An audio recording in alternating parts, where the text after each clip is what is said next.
The scandal that rocked college basketball isn't over. In fact, it's adding teams. Kansas and North Carolina State are the latest programs to be implicated in a major corruption scheme uncovered by the FBI and made public last fall. It's a case that threatens to dramatically alter the landscape of college basketball, though it could take years before anything is settled or any major changes take hold. James Gatto, the longtime sneaker executive arrested in September, also has been hit with additional charges by the U.S. Attorney for the Southern District of New York. Along with charges of wire fraud, Gatto as well as fellow Adidas exec Merl Code and former runner Christian Dawkins faces charges of making payments to the families of 6 student-athletes in order to influence those athletes' decisions about where they would attend college. Though not individually named, the 6 student-athletes attended Louisville, Miami, Florida, Kansas and NC State. All of those universities have major endorsement deals with Adidas, Gatto and Code's former employer. Louisville and Miami, which just awarded a 2-year contract extension to coach Jim Larrañaga, who has denied any involvement or knowledge of the alleged pay-to-play scheme, were indicated as potential participants in previous reports. But Kansas, a powerhouse in men's college basketball that just made its 15th Final Four appearance, and NC State are newcomers to the scandal. Tuesday's indictment alleges Gatto helped provide payments through sham invoices for recruits to attend NC State and Kansas and help ensure those players ultimately signed with the company upon reaching the NBA.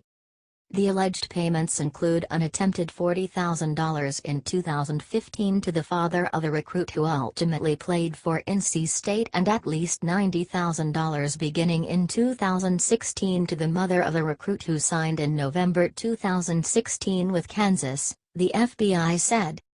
The FBI also alleges a scheme in 2017 to attempt to make payments to the legal guardian of another top-rated high school basketball player to outfit another school sponsored by a rival athletic apparel company. That player, unnamed by the FBI, was said to have made a surprise commitment to Kansas on August 30, 2017.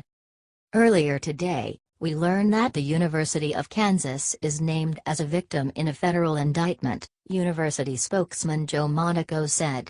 The indictment does not suggest any wrongdoing by the university, its coaches or its staff. We will cooperate fully with investigators in this matter. Because this is an active investigation, it is not appropriate for us to comment further at this time. The timeline of the allegations involving NC State's program would have started during the tenure of former Wolfpack head coach Mark Gottfried, who was fired in February 2017. He was hired last month as the head coach at Cal State Northridge. A statement from NC State said the school in September 2017 contacted former basketball coaches asking whether they had any knowledge of or involvement in any activity related to the allegations of the FBI's investigation. Former staff questioned stated they had neither any knowledge nor involvement, the statement said. NC State will continue to fully cooperate with the U.S. Attorney's Office and keep the NCAA updated throughout this investigation. The scandal rocked college basketball back in September, sending shockwaves through the sport and serving as a warning shot to anyone cheating that soon enough, they would be caught. But the investigation has remained mostly quiet the last few months. March Madness went on as planned, and with the exception of former Louisville coach Rick Pitino, no major figures in the game have lost jobs. In September, when the FBI revealed its investigation publicly for the first time, 4 assistant coaches were among the 10 men initially arrested. Each of those assistants: Auburn's Chuck Person, Southern California's Tony Bland, Arizona's Emmanuel Book Richardson and Oklahoma State's Lamont Evans, has since been fired. The investigation remains ongoing.